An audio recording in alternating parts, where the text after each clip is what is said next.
Assalamualaikum kepada Dr. Zainuddin dan juga Dr. Mus dan juga kawan-kawan. Jadi untuk kali ini saya akan bentangkan instrumen saya ataupun perjalanan atau pembangunan instrumen saya untuk kajian kualitatif saya, cadangan kajian kualitatif saya. Jadi untuk kajian kualitatif saya, tajuknya ialah cabaran dan isu yang dihadapi oleh guru bukan option dalam menggalas tugas guru subjek bahasa Inggeris. Jadi itu adalah saya punya tajuk kualitatif. Jadi ada beberapa proses ataupun perkara yang saya perlu timbangkan untuk pembangunan instrumen saya, iaitu bagaimana saya memilih sampel kajian ataupun partisipan peserta, dan juga kita perlu mempertimbangkan prosedur dan juga protokol instrumen saya, iaitu saya memilih untuk menemburuga peserta, dan juga jenis soalan temburuga yang saya perlu fikirkan. Dan juga ada satu lagi cara untuk pengumpulan data kualitatif, iaitu pemerhatian. Cumanya saya tak pasti pemerhatian untuk saya punya cadangan kajian ini perlu atau tidak. Maksudnya jika hanya menemburuga adakah cukup? Kalau cukup mungkin okey, ataupun kalau tak cukup ataupun masih ada masa, mungkin saya boleh buat pengumpulan data jenis pemerhatian juga, iaitu pemerhatian dalam kelas.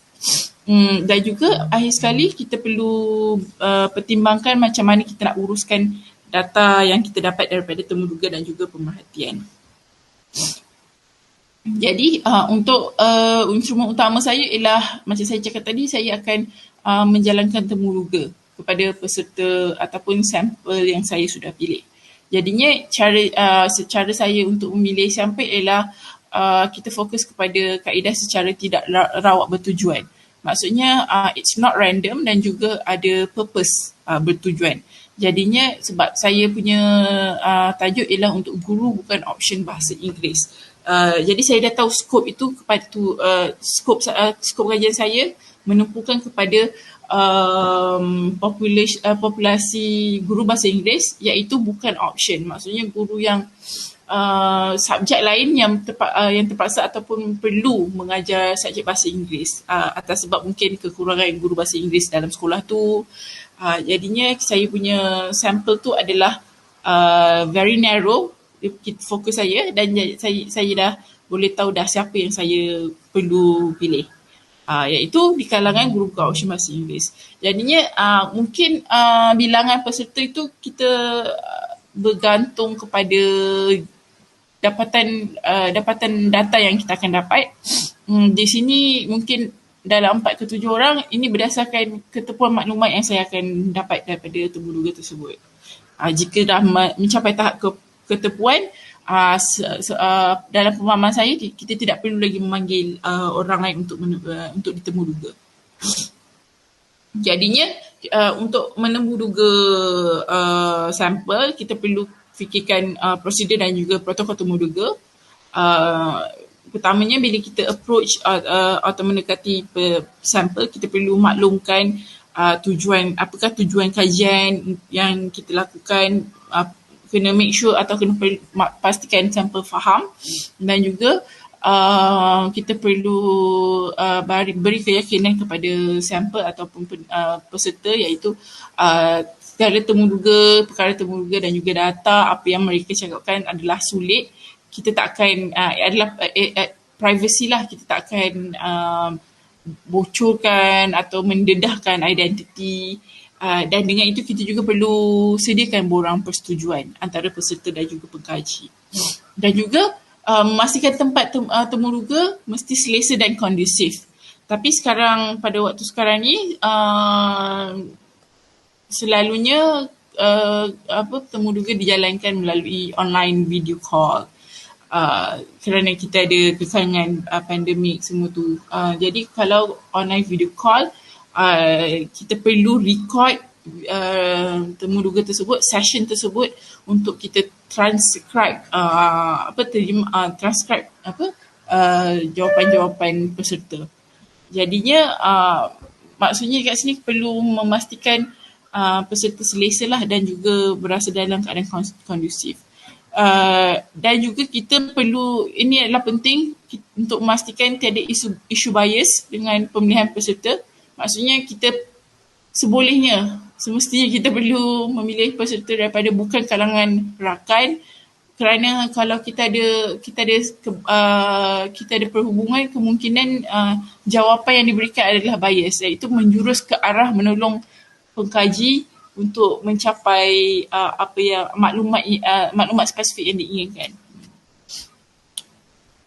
Dan jenis-jenis soalan untuk temuduga ialah open-ended. Maksudnya bila open-ended tu bukannya soalan yang menjurus kepada ya, tidak jawapannya. Jadi jawapan peserta akan menjadi lagi luas, it's vast, dan juga lagi kepelbagaian sebab kita nak investigate kajian ini dengan in-depth. Sebab tu kita buat interview one-on-one.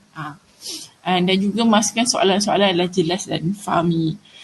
Cadangan struktur soalan saya adalah kita bahagikan kepada 3, iaitu ada dari aspek masalah dari segi metodologi subjek, macam mana, apa masalah mereka ketika mengajar, cara mengajar bahasa Inggeris, mungkin mereka tiada ataupun kurang berpengetahuan. Dan juga masalah, aspek kedua adalah saya ingin tahu daripada masalah dari segi kemahiran berbahasa. Mungkin ada cikgu-cikgu yang telah dipilih untuk sebagai guru bahasa Inggeris, bukan option. Mungkin tahap berbahasa Inggeris mereka kurang. Ini kerana ada yang saya dapati seperti guru PJK, guru seni, mereka dipaksalah mengajar bahasa Inggeris kerana kekurangan, memang betul-betul kekurangan guru dalam satu sekolah tersebut.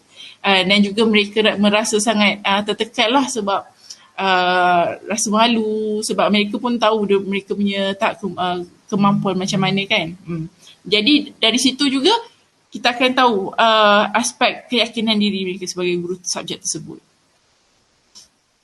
Jadinya pemeriksaan data untuk temuduga, kita perlu, macam saya cakap tadi, kita perlu record kita punya temuduga untuk membolehkan kita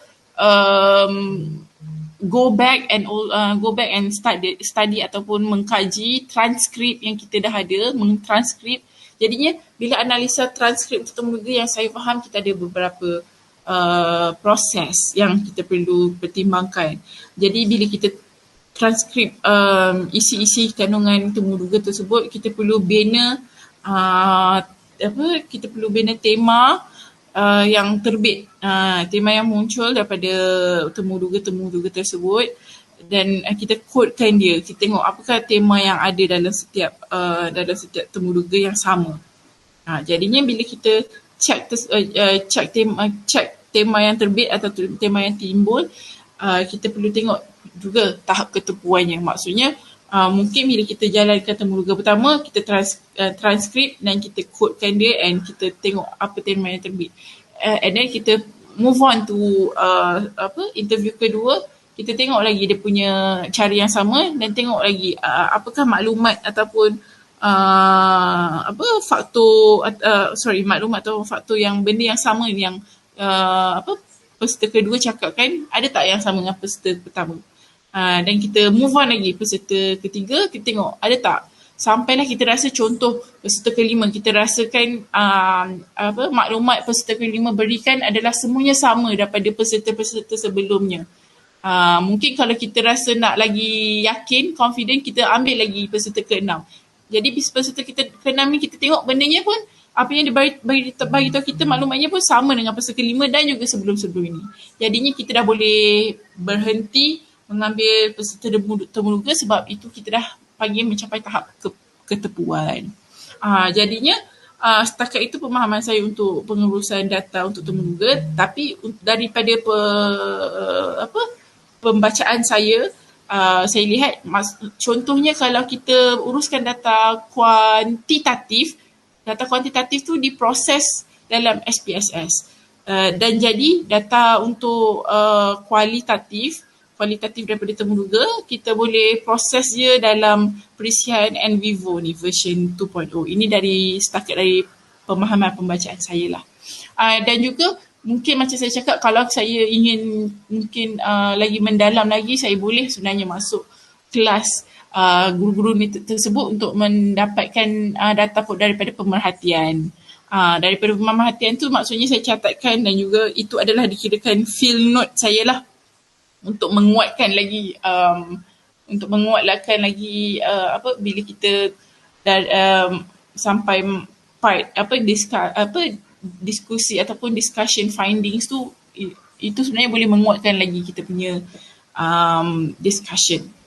Jadi setakat itu saja saya punya perancangan instrumen untuk kajian kualitatif saya. Sekian, terima kasih.